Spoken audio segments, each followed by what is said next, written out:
Hello दोस्तों, GS town के आप यूट्यूब चैनल पे आपका बहुत बहुत स्वागत है। जैसा कि हमारी क्लासेस चल रही हैं जो कि एसएससी जीडी के लिए, चाहे सीएचएसएल का पेपर हो, चाहे आने वाले जितने भी सीटेट के पेपर हो, बाकी कोई भी पेपर हो, सारे पेपर के लिए हमारे ये मैथ के जो क्वेश्चन चल रहे हैं ये बहुत इंपॉर्टेंट है।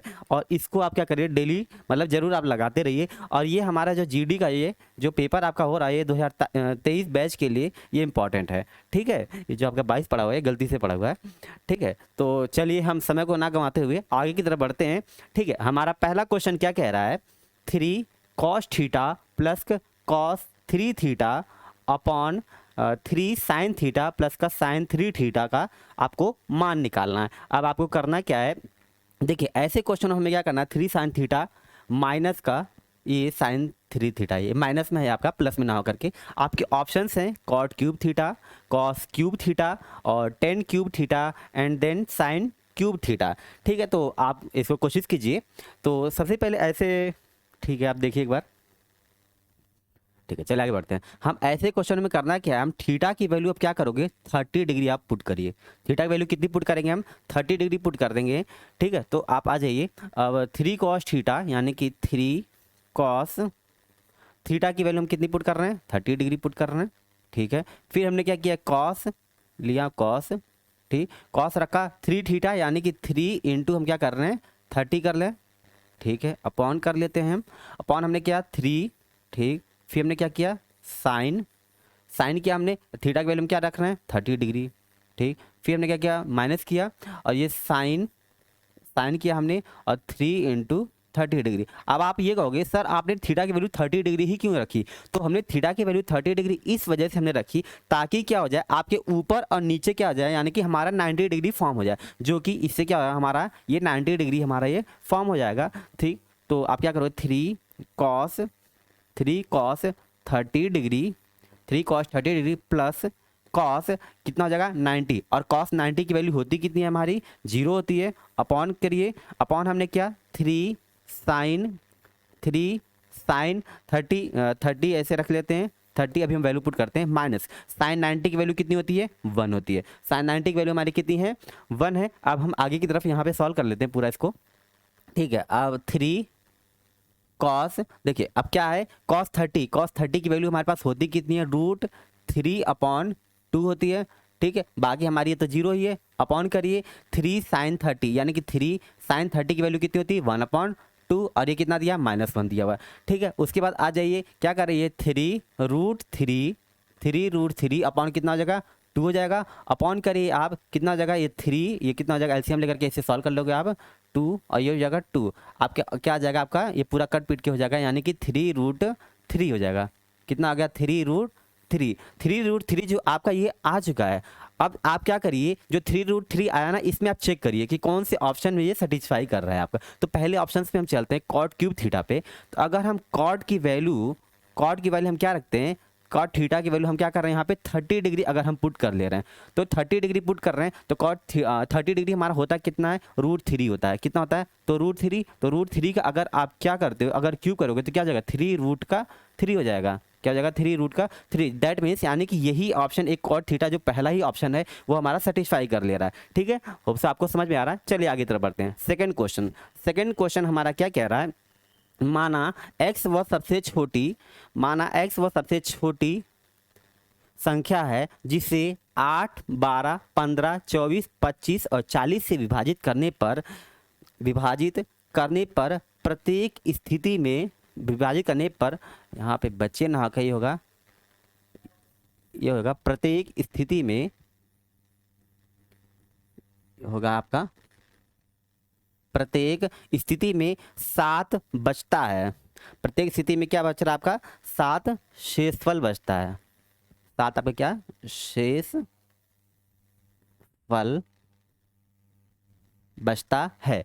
फिर x को 29 से विभाजित करने पर शेषफल क्या होगा, आपके ऑप्शन से 18, 19, 27 और क्या है हमारे 20 हैं। ठीक है, अब हम क्या कर रहे हैं, माना x वो सबसे छोटी संख्या जिसे इतने से विभाजित करने पर प्रत्येक स्थिति में 7 शेषफल बच रहा है, तो x को 29 से भाग करने पर शेषफल क्या होगा। देखिए हमें करना क्या, सबसे पहले सबसे छोटी संख्या ज्ञात करने से पहले हम क्या करेंगे, जितनी भी दी गई संख्याएं हैं, संख्याएं क्या क्या दी हुई हैं, 8 दी हुई हैं, 12 दी हुई हैं, 15 दी हुई हैं, और 15 के बाद कितनी दी हुई हैं, 24 दी हुई हैं, और 24 के बाद हमारे पास कितनी दी हुई हैं, 25 दी हुई हैं, और 25 और कितनी 40 दी हुई हैं। इन सब का क्या करेंगे, हम एक एलसीएम निकाल लेंगे। क्या करेंगे, इन सब का एलसीएम निकाल। जब हम इनका एलसीएम निकालेंगे तो हमें हमारा आंसर 600 आ जाएगा। ठीक है, एलसीएम होप से आपको एलसीएम निकालना आता है। ठीक है, इनको हम निकालेंगे तो हमारा क्या हो जाएगा, 600 हो जाएगा। तो अब उसने क्या किया, विभाजित करने पर प्रत्येक स्थिति में 7 शेषफल बच रहा है, यानी कि अगर x इक्वल टू जो 600 हमारा आया है, इसको एलसीएम प्लस का 7 हमारा क्या शेषफल बच रहा है, तो x की वैल्यू हम क्या करेंगे, हो जाएगा 607। अब उसने कहा जो x की वैल्यू आ रही है, यानी कि जो x की वैल्यू आ रही है उसको 29 से आप डिवाइड कर दो, तो शेषफल हमारा क्या हो जाएगा। यानी कि हम क्या करते हैं इसे, यानी कि 600 यानी कि 607 को आप 29 से डिवाइड करिए। अगर 29 को आप डिवाइड करते हो तो 29 बन जा 29, और 29 टू जा कितना होगा, 58 हो जाएगा, और 2 और ये हो जाएगा, ये बचेगा 7, यानी कि जो 27 है ये हमारा क्या आ रहा है, रिमाइंडर, यानी कि शेषफल हमारा बच रहा है। तो हमारा ऑप्शन कौन सा है, ऑप्शन नंबर सी आपका ये करेक्ट आंसर है। ठीक है, चलिए थर्ड क्वेश्चन की तरफ आगे बढ़ते हैं। थर्ड क्वेश्चन हमारा क्या कह रहा है, थर्ड क्वेश्चन हमारा क्या रहा है, यदि x प्लस वाई का whole square equal to 23 plus Z square comma y plus Z का whole square equal to 53 plus x 53 plus का एक्स का स्क्वायर प्लस का एक्स स्क्वायर और जेड प्लस एक्स का whole square equal to y square, यहाँ पे Y square होना चाहिए, ये क्या है, वाई स्क्वायर प्लस का 5 है। तो आपको क्या करना है, x plus Y plus Z का आपको मान निकालना है। तो देखिए ऐसे ही क्वेश्चनों में हमें क्या करना होता है, सबसे पहले ऐसे दिया ने x प्लस वाई का whole square 23 plus Z square, आप इसको क्या करो, x प्लस वाई का जो होल स्क्वायर दिया हुआ ना, इसको क्या करिए, जेड को इसके पास लेते चलिए। ठीक है, क्यों लेके आ रहे हैं अभी आपको पता चल जाएगा। माइनस का आप करिए, जेड का स्क्वायर करिए, इक्वल टू कितना हो जाएगा आपका 23 हो जाएगा, हो गया 23। फिर हमने क्या किया, सेकंड इक्वेशन क्या है, उसी तरह y प्लस जेड का जो आपका होल स्क्वायर लिखा हुआ है, ऐसे होल स्क्वायर लिख लीजिए। आप क्या करो, माइनस का आप x को इधर लेते चलिए, यानी कि x को आप यहाँ लेके आइए, माइनस का क्या हो जाएगा, एक्स स्क्वायर इक्वल टू कितना हो जाएगा 53 हो जाएगा। ठीक है, 53 हो गया। उसके बाद हमने क्या करना है, z प्लस एक्स हमारे पास है, यानी कि z प्लस का x है, इसको क्या करिए होल स्क्वायर करिए, और ये इसको हम क्या करेंगे, y को इधर लेते आ रहे हैं, y का स्क्वायर कर लिए, हमारे पास कितना हो गया, ये 5 हो गया, कितना हो गया 5 हो गया। अब देखिए हमारे पास इक्वेशन एक ये आ चुकी है, एक इक्वेशन हमारे पास ये आ चुकी है, थर्ड इक्वेशन हमारे पास ये आ चुकी है, 3 इक्वेशंस आ चुके हैं। अब क्या करोगे आप, आपको पता है ये फॉर्म क्या कर रहा है, ए प्लस ए, ये ए है और ये बी है, यानी कि ए स्क्वायर माइनस का बी स्क्वायर, और ए स्क्वायर माइनस का बी स्क्वायर हमारा होता क्या है, यानी कि अगर हम बात करें ए स्क्वायर माइनस बी स्क्वायर की बात करते हैं तो क्या होता है, ए प्लस का बी, और नेक्स्ट क्या होता है, ए माइनस का बी, कितना होता है, ए माइनस का बी होता है। तो हम क्या कर लेंगे, अगर हम इसे क्या करते हैं, ए प्लस बी ए माइनस बी से सॉल्व करते हैं तो क्या हो जाएगा, ए प्लस बी यानी कि एक्स प्लस का वाई, ठीक है, अब प्लस का कितना हो जाएगा जेड, क्यों, क्योंकि हम ए प्लस बी ही तो लगा रहे हैं। नेक्स्ट क्या करेंगे, ए माइनस का बी यानी कि एक्स प्लस का वाई हो जाएगा, नेक्स्ट हो जाएगा माइनस का जेड, कितना हो जाएगा माइनस का जेड। सिमिलरली ऐसे ही आप क्या करोगे, आगे के नेक्स्ट टाइम भी हम ऐसे करते चलेंगे। ठीक है, ऐसे हम सारे को सॉल्व करते चलेंगे, यानी कि सिमिलरली इसको भी कर लेंगे, यानी कि क्या हो जाएगा y प्लस जेड प्लस का x हो जाएगा, और ये हो जाएगा, ये क्या हो जाएगा y प्लस का z माइनस का क्या हो जाएगा x हो जाएगा। ठीक, थर्ड हमारा इसी तरह हो जाएगा, क्या हो जाएगा z प्लस का x प्लस का y, और क्या हो जाएगा, ये हो जाएगा z प्लस का x माइनस क्या हो जाएगा y हो जाएगा। ठीक, हमने कुछ नहीं किया, हमने ए स्क्वायर माइनस बी स्क्वायर को हमने इस तरह से इसको ओपन कर लिया पूरी तरह से। जब ओपन कर लिया हमने इस तरह से, और हमारे पास क्या करेंगे, बाकी ये हमारे इसके सामने पूरे इनको भी हम क्या करेंगे, इसको 23 ये दिया हुआ था, ये हमारा कितना दिया हुआ था 53 दिया हुआ था, और ये क्या हुआ, ये 5 दिया हुआ था। अब क्या करिए, तीनों जो इक्वेशंस आई सबको क्या करिए ऐड कर लीजिए। जब हम ऐड करेंगे तो आप ये चीज़ देखोगे कि हमारे पास क्या हो रहा है, एक्स प्लस का वाई प्लस का जेड, ये एक तो आ रहा है पूरा जेड बन रहा है, और इसमें क्या होगा प्लस माइनस वाले क्या होने, कुछ कुछ आपके कट जाएंगे, और आपका टर्म भी आ जाएगा, एक टर्म आ जाएगा एक्स प्लस वाई प्लस का जेड, ये आ जाएगा। ठीक है, अब उसके बाद आप क्या करोगे, 23 53 और 5, इसको क्या करोगे आप ऐड करोगे तो कितना आ जाएगा, 5 3 8 3 11 1 81 हो जाएगा, कितना हो जाएगा 81 आ जाएगा, यानी कि आपका आ जाएगा 81। ठीक, जैसे ही 81 आया यानी कि दो टर्म्स हमारी ये बन चुके हैं, ये स्क्वायर का ही तो टर्म बन रहा है, ठीक है, यानी कि अगर स्क्वायर का बन गया तो क्या हो जाएगा, इसका आंसर क्या हो जाएगा, यानी कि x प्लस का y प्लस का क्या हो जाएगा z इक्वल टू कितना हो जाएगा, तो 81 आया था, कितना हो जाएगा 9 हो जाएगा, कितना हो जाएगा 9 आएगा, यानी कि आपका ऑप्शन कौन बस सी। ठीक है, चलिए आगे तरफ बढ़ते हैं, नंबर 4th क्वेश्चन की तरफ। 4th क्वेश्चन पढ़िए क्या लिखा हुआ है।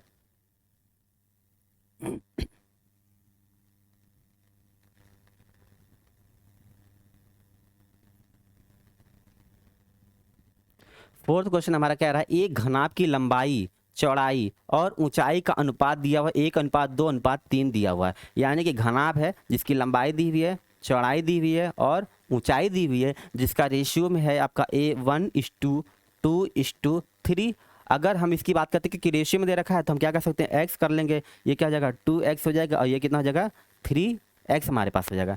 ठीक है, अब ये लंबाई, चौड़ाई और ऊंचाई है, उसने कहा इसका क्षेत्रफल 88 वर्ग सेंटीमीटर है, तो उस घन का आयतन ज्ञात कीजिए जिसके किनारों की लंबाई घनाभ की चौड़ाई के बराबर। ठीक है, तो उसने लंबाई, चौड़ाई और ये ऊंचाई इसने दे रखी हुई थी, फिर उसने कहा उसका क्षेत्रफल 88 वर्ग सेंटीमीटर है। अगर हम इसका पृष्ठीय क्षेत्रफल की बात करते हैं, किसकी बात कर रहे हैं, पृष्ठीय क्षेत्रफल, तो घनाभ का पृष्ठीय क्षेत्रफल होता क्या 2 × LB प्लस का BH प्लस का होता कितना है HL, यानी कि लंबाई गुणे चौड़ाई प्लस चौड़ाई गुणे ऊंचाई प्लस ऊंचाई गुणे लंबाई, ये हमारा होता है पृष्ठीय क्षेत्रफल का फार्मूला, किसका, घनाभ का होता है। अब अगर बात की जाए आगे, 2 लंबाई गुणे चौड़ाई, यानी कि लंबाई गुणे चौड़ाई करोगे तो आपका क्या हो जाएगा 2x² हो जाएगा। ठीक, फिर आप बात करोगे यानी कि b × h, यानी कि 2 3 6 और ये क्या हो जाएगा 6x² हो जाएगा। ठीक, प्लस आप h और l की बात करोगे, यानी कि ये हाइट और ये लंबाई की, ऊंचाई और लंबाई की, यानी कि क्या हो जाएगा 3x² हो जाएगा। ठीक, 3x² हो जाएगा और इक्वल, देखिए इसने क्षेत्रफल कितना दे रखा है 88 तो दे रखा हुआ है, 88 क्या दे रखा है वर्ग सेंटीमीटर, यानी कि सेंटीमीटर स्क्वायर आपका दे रखा हुआ है। ठीक है, ये सेंटीमीटर स्क्वायर देख रहा है। अब आप क्या करोगे 6 3 9 9 2 11 11 दूनी 22, यानी कि क्या हो जाएगा 22x² इक्वल टू कितना हो जाएगा 88 सेंटीमीटर स्क्वायर। ठीक है, अब इसे आप क्या करोगे, सॉल्व कर लोगे, 22 चौक 88 हो जाएगा, यानी कि x² की वैल्यू हमारे पास कितनी आ चुकी है, x² की हमारे पास वैल्यू आ चुकी है 4, यानी कि x की वैल्यू आ गई हमारे पास कितनी 2, x की वैल्यू हमारे पास कितनी आ चुकी है 2। अभी जो 2 की वैल्यू हमारे पास आ चुकी है, अब देखिए इसने क्या कहा हुआ कि उस घन का आयतन ज्ञात कीजिए जिसके किनारों की लंबाई घनाभ की चौड़ाई के बराबर है, यानी कि जो किनारों की जो लंबाई है वो घनाभ की चौड़ाई के बराबर है। घनाभ की चौड़ाई का मतलब यानी कि b, यानी कि हमारे पास 2x है, तो 2x से क्या करोगे यहाँ पर 2 × x हो जाएगा, यानी कि 2 दूनी 2 × 2 = 4, यानी कि जो घनाभ की चौड़ाई हो गई, यानी कि जो b की वैल्यू आ गई वो कितनी आ चुकी है 4 हमारी आ चुकी है, दिखाई दे रहा है ना आपको। ठीक है, यानी कि हमारी चौड़ाई कितनी आ जाएगी 4 आ गई। तो हम ये कह रहे हैं घन की भुजा की बात करें, हम किसकी बात कर रहे हैं, यानी कि घन की भुजा की अगर बात कर रहे हैं, घन की भुजा होता कितना है a³, यानी कि भुजा का अगर, अरे सॉरी, घन की भुजा की बात कर रहे हैं ना, घन की भुजा हमें निकालना है, घन के आयतन की बात कर रहे हैं, यानी कि घन का आयतन होता कितना है, आयतन होता है भुजा का क्यूब, यानी कि a³। ठीक है, अब a³ का मतलब यानी कि 4 का क्यूब करोगे आप, क्योंकि इसके क्या बोला घनाभ की चौड़ाई के बराबर ही था, तो 4 का क्यूब 4 × 16 चौके 64, यानी कि 4 का क्यूब हो गया 64। अब यही आपका घनाभ की लंबाई जो आपका आंसर आने वाला, यानी कि 64 centimetre cube, option number D. चलिए आगे की तरफ बढ़ते हैं, होप सो आपको अच्छे से समझ में आ रहा है। नेक्स्ट क्वेश्चन क्या कह रहा है कि एक निश्चित राशि 3 वर्षों में, एक निश्चित राशि 3 वर्षों में 8% नहीं ना हो करके ये क्या है 8% प्रति वर्ष की दर से साधारण ब्याज पर 9766 रुपये और समान साधारण ब्याज की दर से 4.5 वर्षों में 10,849 रुपये हो जाती है, रुपये हो जाती है। तो हार ना होकर के आर है, आर का मान ज्ञात कीजिए। ठीक है, ये डेसिमल नहीं है, यानी कि 4.5% है, यानी कि 4 सही 1/2 वर्षों में। ठीक है, तो आप इसको कोशिश कीजिए, ट्राई करिए करने की।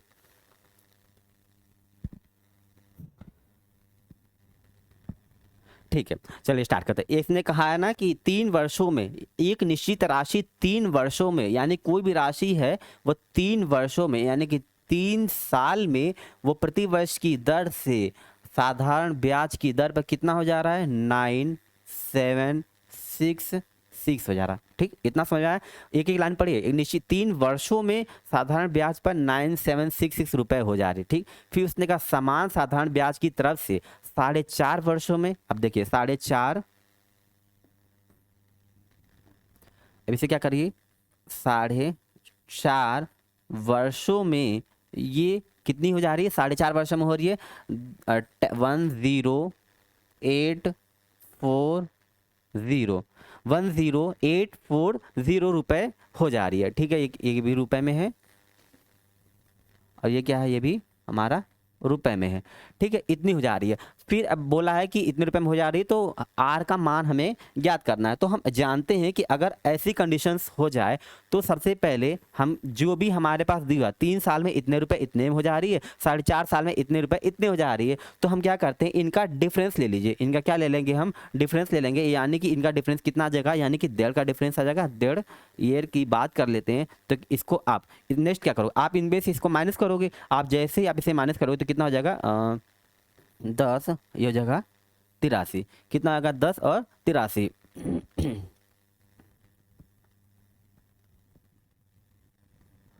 49 हो गया। ठीक है, कितना आ गया, 1083 हो गया। ठीक, अब जब 1083 हो गया, ये 1.5 साल की बात कर रहे हैं। अगर हम 1 साल की बात कर लेते हैं तो 1 साल का हमारा कितना हो जाएगा, 1 साल का कितना हो जाएगा, 1 साल का हो जाएगा 722। आ गया होगा समझ में। 1 साल का कैसे हुआ, यानी कि 1083 गुणे आपका 2 से बटे हम क्या करेंगे उसे 3 से, अब उसे डिवाइड कर लेंगे, उससे क्या आ जाएगा 782। ये हमारा जो 782 आया है आपका, ये 782 आया है, अब क्या है आपका 1 साल का है। अब उसने कहा ना तो 3 वर्षों में प्रतिवर्ष की दर से, अगर 3 वर्षों की बात करते हैं तो 782 को 3 से अगर मल्टीप्लाई करोगे आप क्या होगा, 3 दूनी 6, 3 दूनी 6, 7 त्रिक 21, 2 1 6 6। अब हमें निकालना क्या है, ये हमारा मूलधन का आ गया है, ये हमारा क्या आ गया है, ये मूलधन का आ चुका है। अब हम क्या कह रहा है कि अब आपको आर निकालना है। क्या निकालना है आपको, जब आर निकालना है आपको रेट, क्या निकालना है आपको, रेट। और ये हम जानते हैं कि अगर हमें रेट निकालना होता है तो 1 साल का ब्याज हम क्या करते हैं, 1 साल का ब्याज वो भी किस पे हम निकालते हैं, प्रिंसिपल पर, यानी कि मूलधन पे निकालते हैं। तो 1 साल का ब्याज की बात की जाए, 1 साल का ब्याज हमारे पास कितना आ चुका था, 722 आया हुआ था। 1 साल का ब्याज 722 रुपये आया था।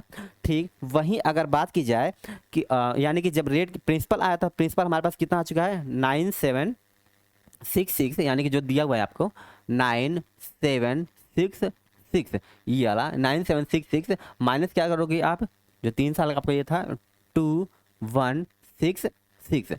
इतना आपको समझ में आया। 1 साल का जो इसने दे रखा था 722 हमारा आ गया था, 9766 से हमने क्या किया, 2166 को हमने माइनस कर दिया। और जैसे हम इसे सॉल्व करेंगे तो हमारे पास क्या आ जाएगा, 722 बटे कितना आ जाएगा, इसको माइनस करिए, 6 और 6 0, 6 0, 7 में से गया 6, 9 में से 2 गया 7, यानी कि 7600 मल्टीप्लाई क्या करोगे आप किससे, 100 से आप किसे मल्टीप्लाई करोगे, क्योंकि आप रेट निकालो। ठीक है, अब ये क्या करेगा, 2 जीरो से 2 जीरो आपका कैंसिल आउट होगा, आपके आर की वैल्यू आ जाएगी, यानी कि 722 अपॉन कितना आएगा, 76 आ गया। अब देखिए यहाँ तक आपको समझ में आ गया, यानी कि जब इसे हम सॉल्व करेंगे तो हमारे पास क्या आ जाएगा, यानी कि 76, ये जाएगा 9.5, कितना आएगा 9.5, ये हमारा क्या हो जाएगा, रेट हो जाएगा। ठीक है, चलिए आगे बढ़ते हैं 6 क्वेश्चन की तरफ। 6 क्वेश्चन हमारा क्या कह रहा है, एक समबाहु त्रिभुज का परिमाप 36√3 सेंटीमीटर है, तो उसकी ऊंचाई ज्ञात कीजिए। इसे कोशिश कीजिए करने की।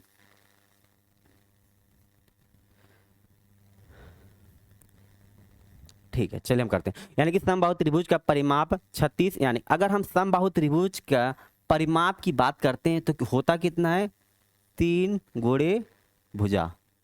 क्या होता है, 3 गुणे भुजा होती है। समबाहु त्रिभुज के परिमाप की बात कर रहे हैं।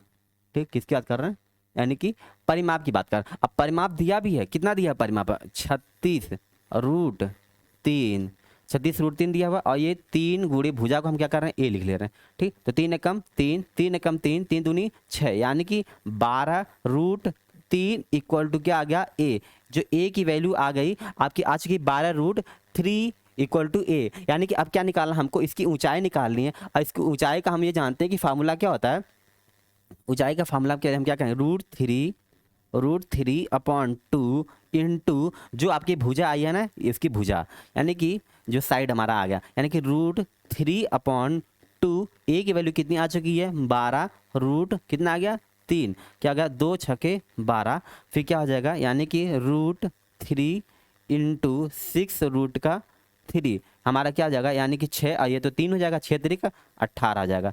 कितना हो जाएगा 18, 18 क्या हमारा 18 सेंटीमीटर, 18 क्या है हमारा सेंटीमीटर। ये जो क्वेश्चन आपके आया हुआ है, ये एसएससी जीडी में आया हुआ है आपका, जो 2021 का हुआ था, यानी कि जो एसएससी जीडी में आया हुआ था इसके क्वेश्चन है। ठीक है, इसका ये क्वेश्चन है, ये 2021 में आपका आया हुआ था ना, 2021 का, उसके अंदर का है ये क्वेश्चन। ठीक है, चलिए आगे तरफ बढ़ रहे हैं।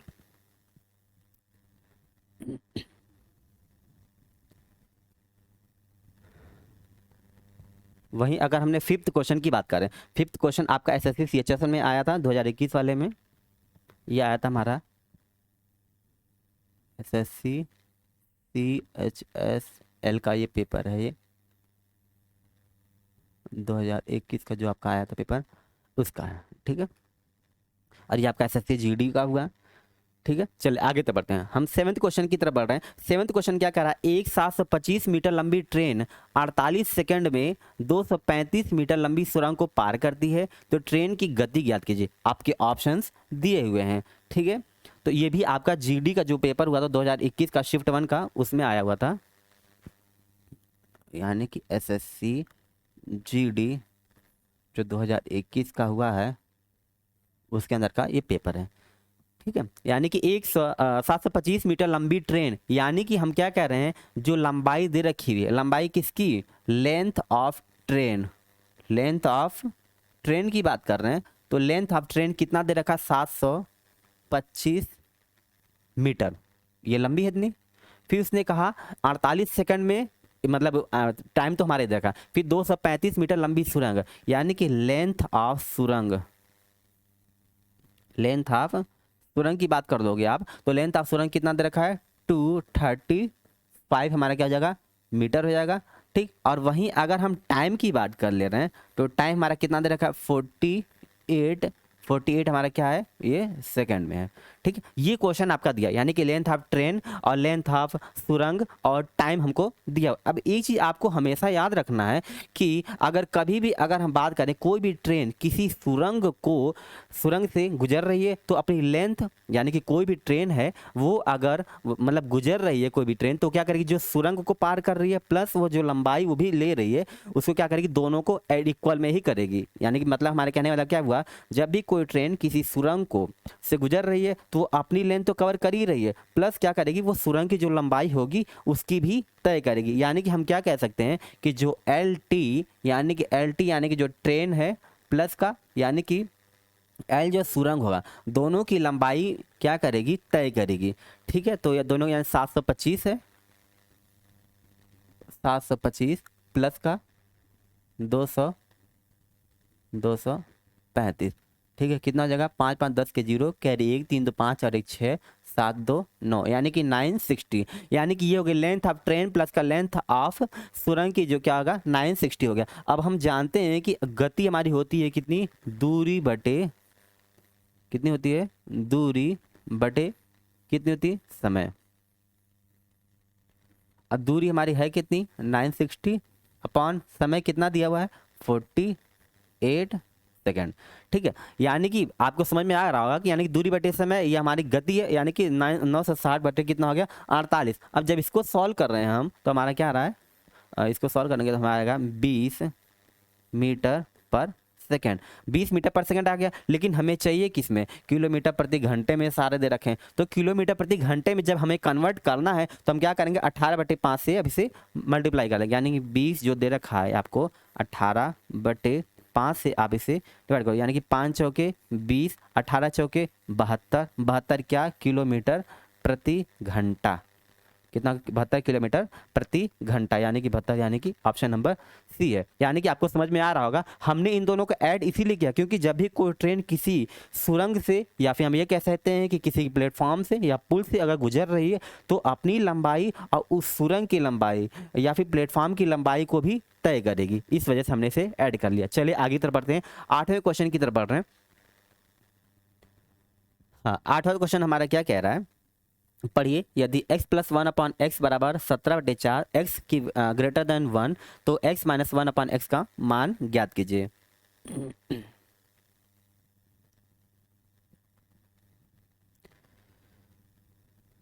ठीक है, चलिए हम बढ़ते हैं। यानी कि इसने कहा है x plus 1/x equal to आपको दिया है 17/4, 17 बटे आपको 4 दिया हुआ, ठीक। फिर उसने पूछा क्या है, हमें पूछा है x माइनस 1/x पूछा, यानी कि ये तो हमारा क्या है, ये p है, इसको हम p मानते हैं, ठीक, p है। अब देखिए कभी भी अगर आपको x प्लस 1/x की वैल्यू अगर इतनी दे रखी हुई तो आपको माइनस में ही जाना, प्लस से अगर माइनस कभी भी जा रहे हो तो आपका फार्मूला एक होता है, क्या होता है फार्मूला, रूट में p² माइनस का 4, ये आपको फार्मूला लगाना है। क्या, अगर प्लस से माइनस की तरफ अगर वो पूछ रहा है, यानी कि x प्लस 1/x बराबर इतना दे रखा है, x माइनस 1/x बराबर पूछा है, तो होता क्या, p² माइनस का 4। अब p² माइनस का 4 की आप बात करोगे तो यानी कि p² की वैल्यू कितनी है, 17/4। 17 का स्क्वायर कितना होता है, 17 का स्क्वायर यानी कि 289, 289 बटे कितना हो जाएगा, 4 चौक कितना हो जाएगा 16, माइनस का कितना हो जाएगा 4। जब आप इसे सॉल्व कर लोगे तो कितना आ जाएगा हमारे पास, ये हो जाएगा 225 बटे कितना हो जाएगा 4, 4 कह रहे हैं, 225 बटे 16 हो गया। अब इसे आप क्या करोगे, निकाल लीजिए, यानी कि कितना हो जाएगा 15 बटे कितना हो जाएगा 4, कितना हो जाएगा 15/4, 15/4 हमारा कौन सा ऑप्शन है, ए ऑप्शन। चलिए आगे तरफ बढ़ रहे हैं, 9th क्वेश्चन की तरफ आगे बढ़ते हैं। 9th क्वेश्चन हमारा क्या कह रहा है, कॉसेक थीटा प्लस का cot theta upon cosec theta minus का कॉट थीटा इक्वल टू 7 दे रखा है, तब ज्ञात कीजिए 4 साइन क्यूब थीटा, क्यूब ना होकर के आपका स्क्वायर है, 4 साइन स्क्वायर थीटा प्लस का 5/4 साइन स्क्वायर थीटा माइनस का 1, ये आपके स्क्वायर दे रखे हुए हैं, ठीक। आपके ऑप्शन है 12, 15, 9 और 3 दिए हुए हैं, यानी कि कॉसेक थीटा। तो आपको करना क्या, ऐसे क्वेश्चन हमें, चलिए हम आगे तरफ बढ़ते हैं, सॉल्व करना स्टार्ट कर लें। यानी कि cosec theta plus cot theta upon cosec theta minus cot theta equal to 7 दिया, यही क्वेश्चन आपको दिया हुआ। अब उसने जब 7 दिया हुआ है तो आप क्या करिए, 7 दिया, इसे मल्टीप्लाई करिए, क्रॉस मल्टीप्लाई करिए, क्रॉस मल्टीप्लाई किया आपने तो क्या आ गया, यानी कि आपका होगा 7 कॉसेक थीटा माइनस का 7 कॉट थीटा इक्वल टू कितना हो जाएगा, कॉसेक थीटा प्लस का कितना हो जाएगा कॉट थीटा होगा, क्रॉस मल्टीप्लाई करने पर। अब देखिए 7 कॉसेक थीटा और ये कॉसेक थीटा, अब इसको लेकर के आओगे तो कितना हो जाएगा, ये हो जाएगा 6 कॉसेक थीटा, कितना होगा 6 कॉसेक थीटा।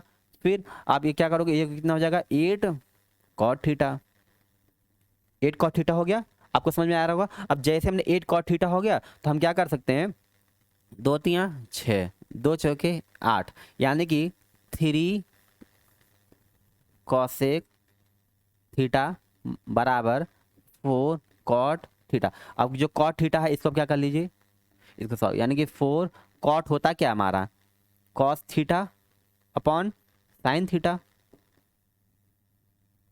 यही तो होता है, ठीक है। अब cosec theta 3 cosec theta equal to 4 into ये हो गया cos theta upon sine theta, ठीक है। अब हम क्या करेंगे, आगे की तरफ यहाँ कर लेते हैं सॉल्व, यानी कि आप कर लीजिए 3 कॉसेक थीटा इंटू कर लीजिए साइन थीटा इक्वल टू हो जाएगा 4 कॉस थीटा। हमने क्या किया, इसको इससे मल्टीप्लाई कर दिया, ठीक है। तो ये तो कट जाएगा, ये क्या होगा इन्वर्स ही होता है, तो 1/sin थीटा क्या हो जाएगा 1/cos थीटा हो जाएगा, यानी कि इसको आप क्या कर सकते हो, इसको हम cosec theta cosec cosec theta क्या हो जाएगा 1/sin 1/cosec हो जाएगा ये भी, ठीक, कॉसेक थीटा। और कितना दिया हुआ है, यही दिया हुआ है 4, ये तो कट जाएगा, ये 3 = 4 कॉस थीटा, यानी कि कॉस थीटा इक्वल टू कितना हो जाएगा 3/4। कॉस थीटा की वैल्यू कितनी आ चुकी है 3/4 आ चुकी है। अब 3/4 आ चुकी है, यानी कि अगर हम कॉस स्क्वायर की बात कर लें तो कॉस स्क्वायर कितना हो जाएगा, कॉस स्क्वायर थीटा कितना हो जाएगा 3 3 9 4 4 16 9/16। अगर वही हम साइन देखिए हम अब कॉस स्क्वायर आपका होगा, आपने स्क्वायर क्यों निकाला, क्योंकि 9/16, क्योंकि हमें यहाँ साइन स्क्वायर चाहिए। अब कॉस स्क्वायर थीटा होता है कितना 1 माइनस का कितना होता है साइन स्क्वायर थीटा होता है, तो 1 माइनस का साइन स्क्वायर थीटा करोगे तो यानी कि 1 ये होता ही है 1 माइनस का साइन स्क्वायर थीटा। और इसको जब हम सॉल्व करेंगे,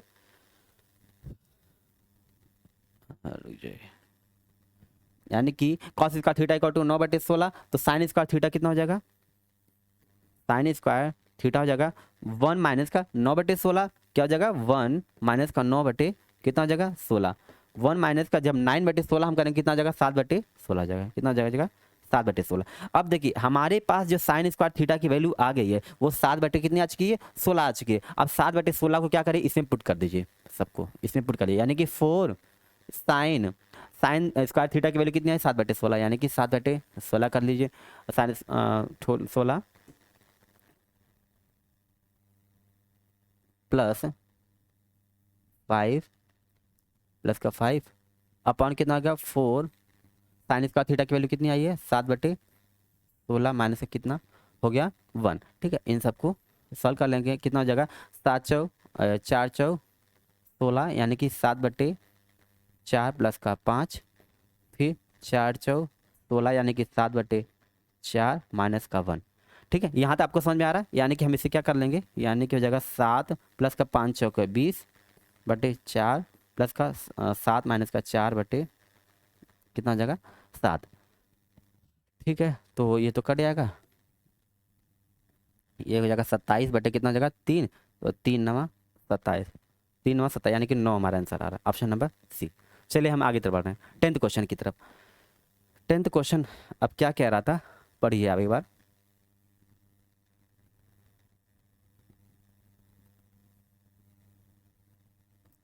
10th क्वेश्चन क्या कह रहा है, एक वृत्त की जीवा ए बी और व्यास सी डी वृत्त के बाहर पी पर मिलते हैं, और जब वृत्त का तब क्या होता है वृत्त का निर्माण हो रहा है। यदि पी बी बराबर 8 सेंटीमीटर है, कितना हो रहा है पी बी बराबर 8 सेंटीमीटर, ए बी बराबर 12 सेंटीमीटर है, और और वृत्त और वृत्त के केंद्र से P की दूरी 18 सेंटीमीटर है, तो वृत्त की त्रिज्या सेंटीमीटर में किसके निकटतम है। ये आपका एसएससी सीएचएसएल में आया हुआ है क्वेश्चन, एसएससी सीएचएसएल में आया हुआ है, ठीक है। कब आया है आपका 2021 में आया हुआ है,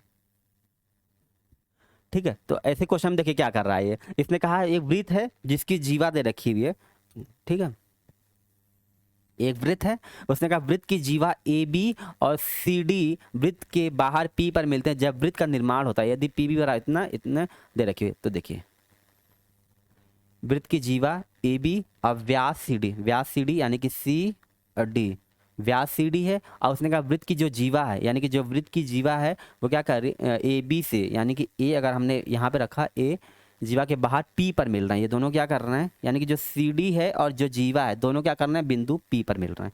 समझ में आ रहा है, यानी कि ये आपको बी दिया हुआ है, यानी कि उसने कहा यानी कि जो सी डी आपका जो व्यास है वो बिंदु पी पर मिल रहा है, और ए बी जो हमारे पास जीवा है वो बिंदु ये भी हमारे पी पर मिल रहे हैं, ठीक है। जब पी पर मिल रहे हैं तो उसने कहा हुआ है कि आपका वृत्त का निर्माण हो रहा है। यदि पी बी की वैल्यू जो पी बी है आपका कितना है 8 सेंटीमीटर आपको दे रखा हुआ है, और ए बी की वैल्यू आपको दे रखी है 12 सेंटीमीटर, ये 12 है, ठीक है। फिर उसने कहा वृत्त के केंद्र से पी की दूरी कितनी है 80, और कोई वैल्यू दे रखी है क्या, पी बी की वैल्यू दे रखी है आपको और ए बी की वैल्यू दे रखी हुई है, ठीक है। और उसके बाद है वृत्त का पी का निर्माण होता है, ठीक है।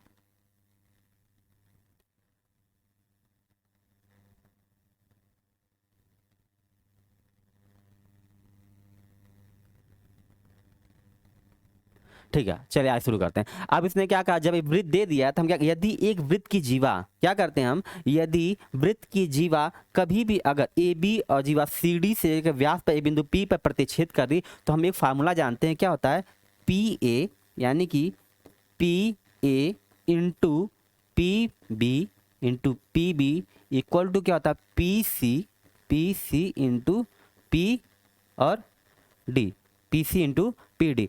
अब उसने क्या कहा था, एक वृत्त की जीवा A B, Vyas C D, व्यास हमारी सी डी थी, वृत्त के बाहर बिंदु पी पर, मतलब तब वृत्त का निर्माण हो जाता। अब पी बी की वैल्यू उसने दे रखी थी और ए बी की वैल्यू दे रखी थी। अब वृत्त केंद्र से, हाँ, वृत्त के केंद्र से पी की दूरी, यानी कि ये वृत्त का केंद्र था, वही मैं देख रहा था, केंद्र की दूरी कितनी है, ये 18 दे रखी हुई है इसने। ये कितनी दे रखी हुई है, 18 वृत्त के केंद्र से, यानी कि अगर ये आर होगी फिर तो, और ये भी आर होगी, आर ही तो होगी, ठीक है। कितने, ये आर है, ठीक है, तो ये 18 माइनस आर हो जाएगी, ठीक, वैल्यू पुट करिए, यानी कि पी ए का मतलब क्या हो, यानी कि 12 और 8 कितना हो जाएगा, 20, ठीक। पी बी कितनी है, 8, ठीक। पी से लेके सी तक कितना है, 18, और ये आर कितना हो जाएगा, 18 प्लस का आर, ठीक। फिर पी से लेके डी तक 18 माइनस का आर, 18 माइनस का आर, ये हो गया।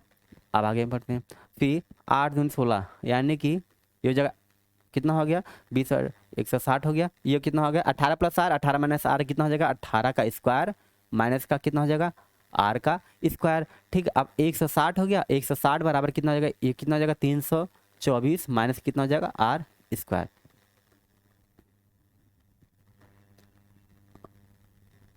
324 माइनस का आर स्क्वायर, 324 माइनस का आर स्क्वायर, जिसको सॉल्व कर रहे हैं, आर स्क्वायर बराबर हो जाएगा 164, कितना आ जाएगा, आर स्क्वायर बराबर 164, यानी कि आर की वैल्यू हमारे पास कितनी आ जाएगी, 12.80 समथिंग करके आ जाएगी, ये हमारी सेंटीमीटर है, ठीक।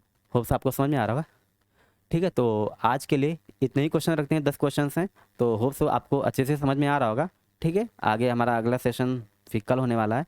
आप इसे अगर हमारे चैनल को, यूट्यूब को सब्सक्राइब चैनल नहीं किया है, तो अगर आप सब्सक्राइब करिए, लाइक करिए, शेयर करना ना भूलिए। धन्यवाद।